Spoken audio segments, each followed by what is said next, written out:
In my last few videos, I've been talking about decisions you need to make before you start to write. And if you missed any of those videos, I'll be posting the links up here throughout the video. Today I'm going to add to that list, and I'm going to talk about how to choose between the past and the present tense when you're writing a novel.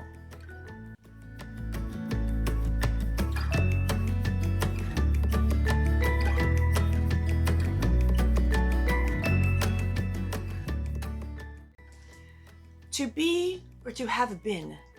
That is the question. Many new writers don't give a lot of thought to tense until they're actually partway through writing a novel. But if you don't decide before you write, you're more likely to end up switching tenses along the way, which is not easy to fix when you're halfway through your draft, or even worse, when you're all the way through your first draft. So can you imagine having to meticulously go back through every page and check every verb to make sure it's in the correct tense? And think about how much time that's going to take you if you've already written 40,000 words, 50,000 words, 60,000 words, or more. It would take hours of your time that you could be using writing or editing. Now, both the present tense and the past tense are fine when you're writing. However, there are some considerations you need to keep in mind. And I just want to remind you here that we're talking about narrative tense, not dialogue.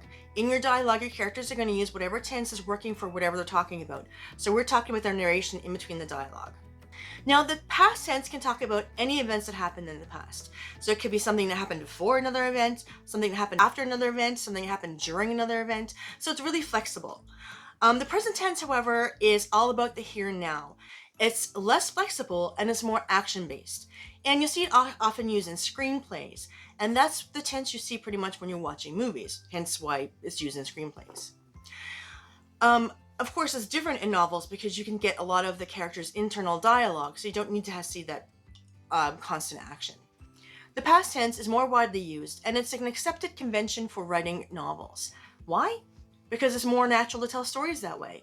So think about when you call a friend and you're talking to them. So talking to them in present tense is possible under certain circumstances. Yeah, I'm just looking at my window. Never believe what my crazy neighbor's doing right now.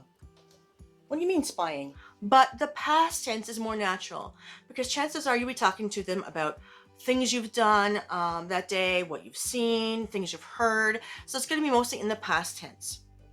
Hey, guess what? I just filmed a video and Teddy didn't bark. I think it was like the first time ever. Now, the present tense has been used in many successful novels throughout the years, from like hundreds of years back, such as Charles Dickens' Bleak House, and all the way up to Suzanne Collins' Hunger Games, and so on. So it can be used very, very successfully. However, it is difficult to use well, which is why it's not often recommended for new authors to start out trying to write in the present tense. The past tense can be used successfully in just about any situation, including when there are time jumps in the storyline and when there's a lot of narration. The present tense is best used when there's a linear timeline that takes place over a short amount of time without a lot of jumps. And so you see it a lot in short reads such as short stories and novellas. And it also works well when there's a lot of dialogue. For example, I write my full-length fantasy novels in the past tense, using usually the third person limited. But yesterday I finished a novella. It's with beta readers right now. And because it's a shorter read that happens over a short amount of time, I use the present tense. And I think it works really well in that case. The present tense works really well in the first-person narrative. It's popular in the romance genre these days because it brings the reader closer to the action. It makes the reader feel like they're experiencing the action right alongside the protagonist. But past tense can still be used, and it can be just as close as the present tense if you use it with the first-person narrator or the third-person limited narrator.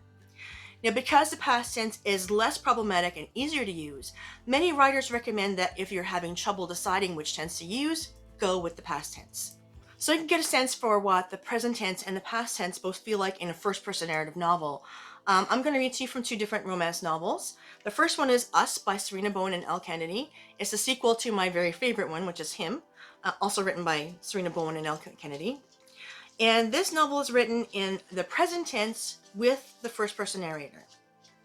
1. Wes. Vancouver is a beautiful city, but I can't wait to leave it. We've just finished the longest road trip on our schedule, and I cannot effing wait to go home. Standing in a fancy hotel room overlooking the waterfront, I shake the tissue paper out of a shirt I just bought at the boutique around the corner.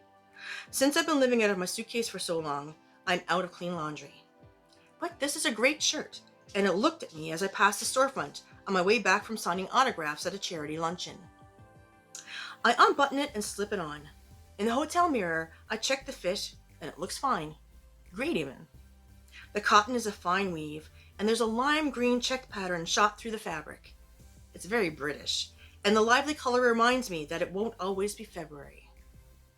Now that my dress code includes a suit and tie 3 or 4 times a week, I've had to pay more attention to my wardrobe. In college, I wore a suit maybe 3 times a year, but it's no hardship because I like clothes. And the hotel mirror says they like me too. The second book I'm going to read is Kissing Tolstoy by Penny Reid, who's also one of my very favorite romance authors. And I'm going to read the first page from her book, which she has written in the past tense, first-person narrator. Part 1. Anna. What do I have to lose? All I needed to do was email the guy, set up the date, pray he was even a fifth as amazing as Emily said he was, and show up. That's it. I'm such a scaredy McFrightenton. Staring at the blinking cursor on my screen, I eyed the X in the upper right-hand corner. I could just close the window, navigate to the start menu, select shut down, and watch my computer screen fade to black. 1 year. 12 months. Just a week shy of 365 days. Somewhere in the rebellious recesses of my mind, an annoying little voice, sounding suspiciously like my own, reminded me that nearly 12 months had passed since my last date. Since my boyfriend had broken up with me via text message, completely out of the blue, on Valentine's Day. So that's it for today on how to choose between writing in the past tense or the present tense in your novel. If you have any questions or comments, please leave them below. I would love to hear from you. If you found this content useful, please give me a thumbs up. And if you'd like to get more content like this, hit the subscribe button. And if you hit the bell icon, you'll be notified as soon as I post the next video.